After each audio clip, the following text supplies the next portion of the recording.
So I'm moving to a bigger office. This office that I've been here for 3 years now. Unbelievably, I've been here for 3 years in a very small office. I mean, I'm talking about just an office cube, just me. But you have to start somewhere in order to grow. And my experience has been that clients don't really care how big the office is as long as you are doing good work for them.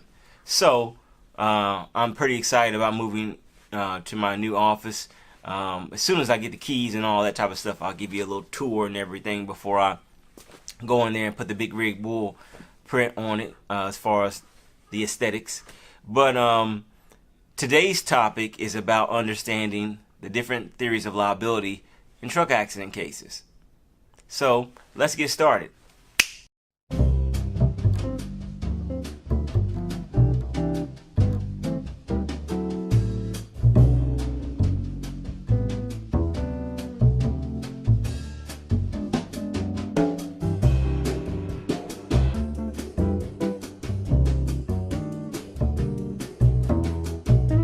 So there are primarily three different types of liability or theories about liability when you're putting together the original petition.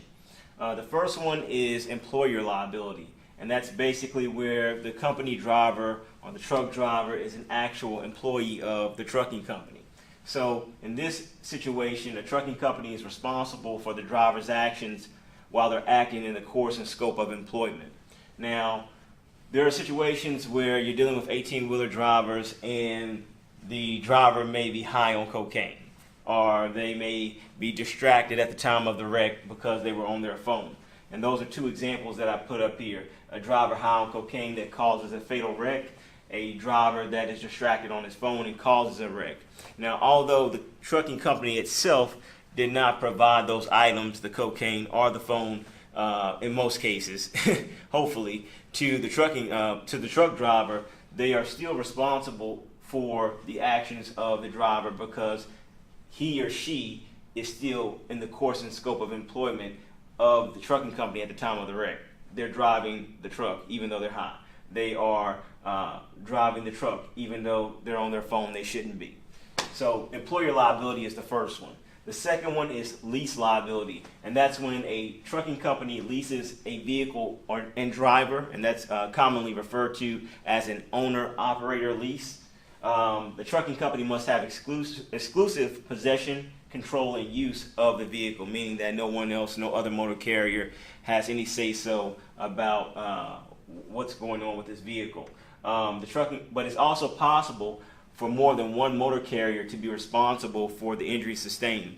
Because if, let's say, one motor carrier has a permanent lease on this particular vehicle, but another motor carrier employs this same truck for a single trip lease to a destination. If a wreck occurs in that period of time, then both motor carrier companies could be held responsible, depending on how the lease is drawn up. There used to be a time when everything around the theories of liability as far as lease liability was governed by placard liability or logo liability, meaning that the motor carrier company would be held responsible until they got their placards back from the person who was holding the truck.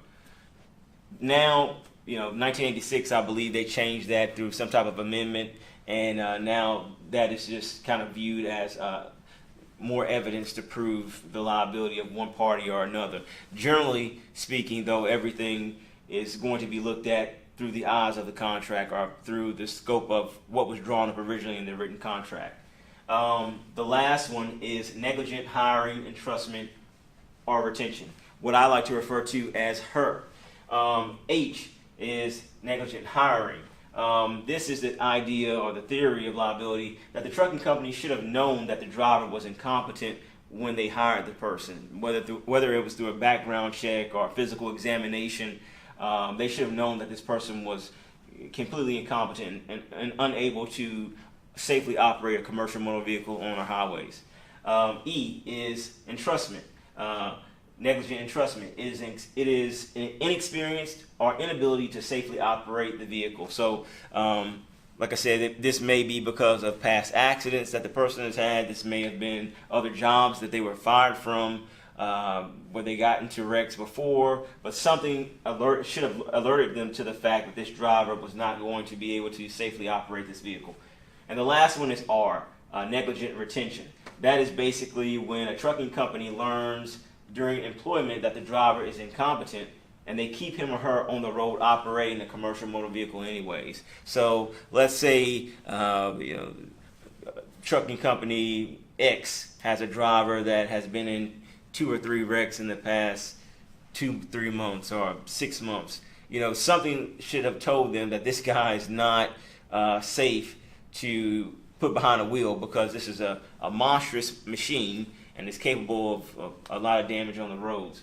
So all of this, the negligent hiring, entrustment, or retention, Part C, could really be avoided by a quick database search through the PSP. And I won't really go into that, but like I say, if you have a negligent hiring, entrustment, or retention claim, that's something that should have never happened, because the trucking company should have done their job and did a background search on their employees. So that's the theories of liability. I hope that didn't take up too much time of this vlog, and that's it for this portion of it.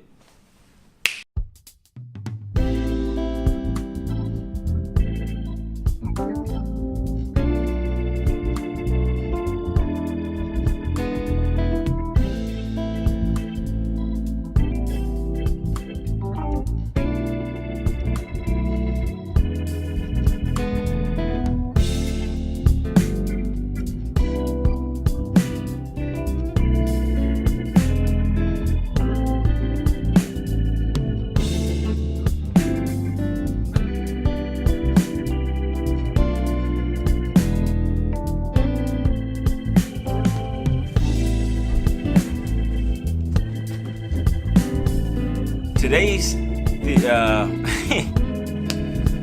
scratch that.